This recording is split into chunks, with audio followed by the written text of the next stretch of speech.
Hey everybody, welcome back to the chaos or madness or whatever you want to call this mess I got. Um, got a couple things just that I thought maybe I ought to show. I don't want to show the Olds Calais at this moment because it's painted, it's decaled, it's cleared, and there's still a lot to do, but really it's not going to change a whole lot from, if you see it now, it's going to kind of give away what it's going to look like finished. So I want to hold that off until it is finished, which may be another month or so.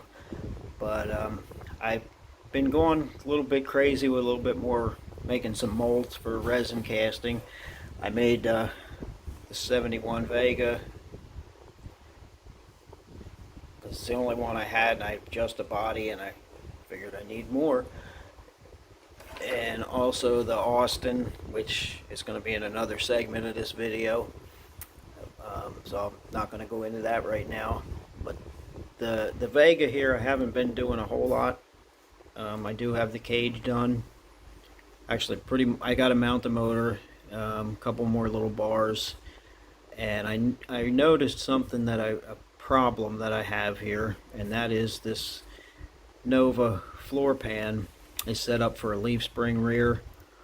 So I'm going to use leaf springs in this car, but I got to thinking about it, like, what can I do about that? And here's another one that I have. So what I did is I might as well get the other one out. I took a backside of my X-Acto knife, wherever the heck it is, and I just scribed along these frame rails, both sides, cut front and back, and this is the result. So I cut that out, and then I took some styrene and just made a upper frame section. So now I can actually use this as a 4-link. Gonna open up some new possibilities rather than have to use leaf springs all the time. So it's not really square and perfect, but it was just wanted to see if it would work. So I put the frame rails in first, and then I cut this section of floor pan out, and it looks like it'll work. So I'm gonna, like I said before about the humidity, when the humidity drops off and I order some more resin, I'm gonna make a bunch of these to have them in stock. Also, I was talking about that 32 Vicky and making like a B400 out of it. So I took my test body and I did cut the top out of it.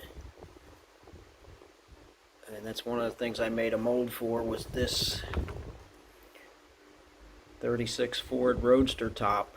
So I mean, it's going to take some modification, but what I'm going to do is I'm going to make 2 of them, use the front, like that, cut them that I can use, make a long one, and obviously I'm going to have to narrow it. You can see it's too wide, but I think it might make a neat idea, neat project. So when I get resin again, I'm going to be making a few of those bodies, a few of these tops, and a few other bodies. Okay, I want to show this one. I just finished the paint on the Opel, and I'm pretty happy with it. It's got a few things a few bleed throughs. Got a little dust on it. It's got a few bleed throughs. I may be able to polish that. Take a Q-tip and some polish and get it off. And there's the front end.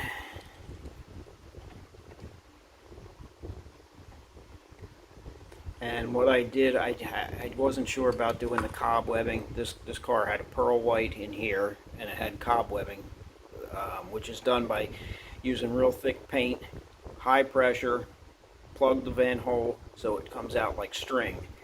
Well, I tried to do that with my airbrush, and it didn't really work out. So what I ended up doing was I did use the thick paint, and I turned the pressure up, and I just misted like overspray on it. And really, in scale, it kind of looks like it should, only scaled down. So I think it'll be all right. I hope I can get some of those bleeds off of there, the bleed throughs. But if not, you know, it is what it is. It's still going to look cool. I think I can get some of it off though. And I just got the email that my decals, the second round of decals, have been shipped.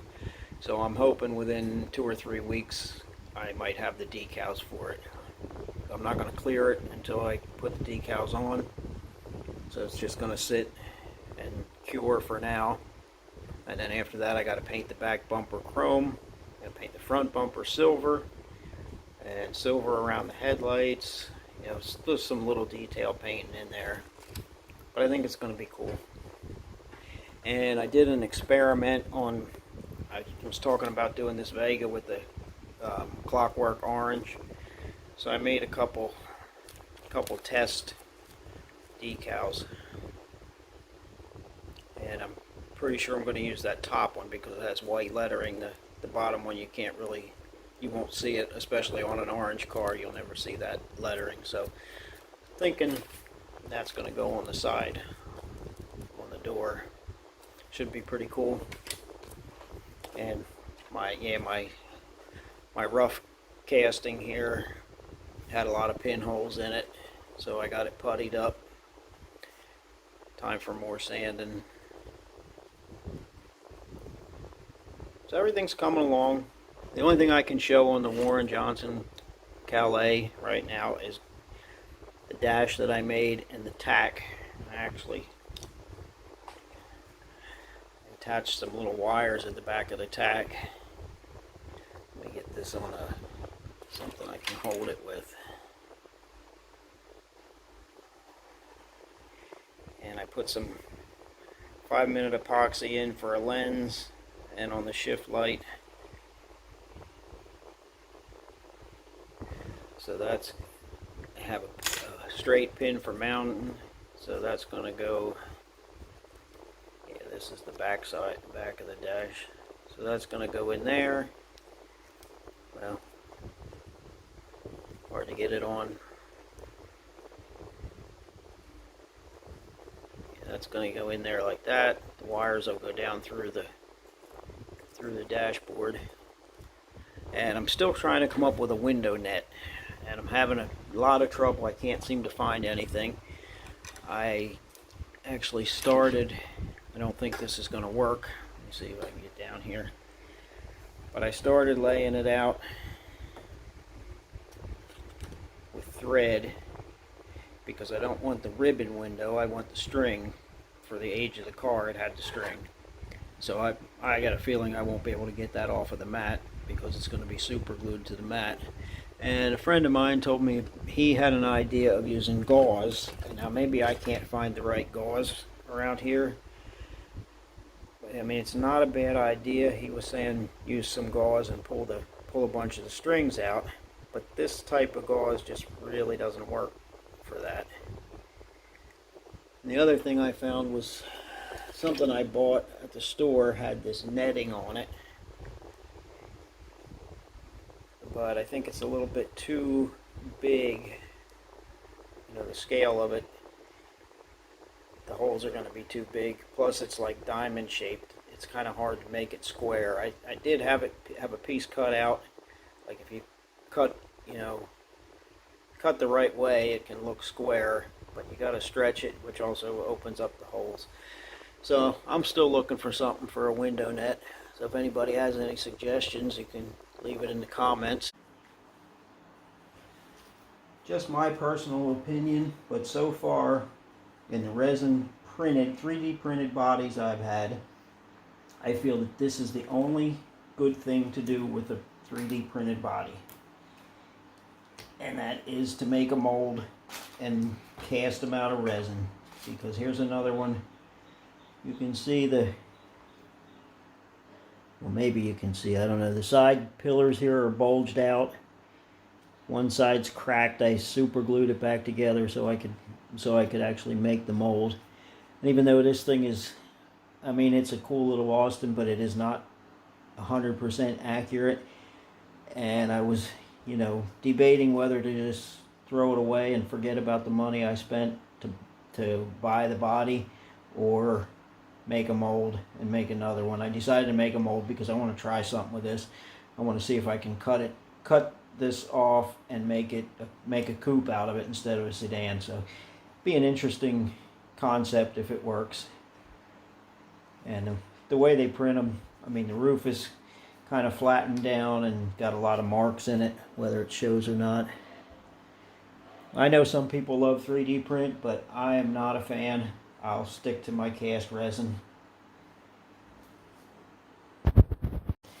But I might add that I only feel that way about bodies. I have a lot of good luck with small 3D printed parts, you know, wheels and engine parts. I think they're great, but still prefer cast. But some of the stuff you can get now in 3D printed you can't get in cast resin. But as far as bodies, I'll stick to cast resin any day.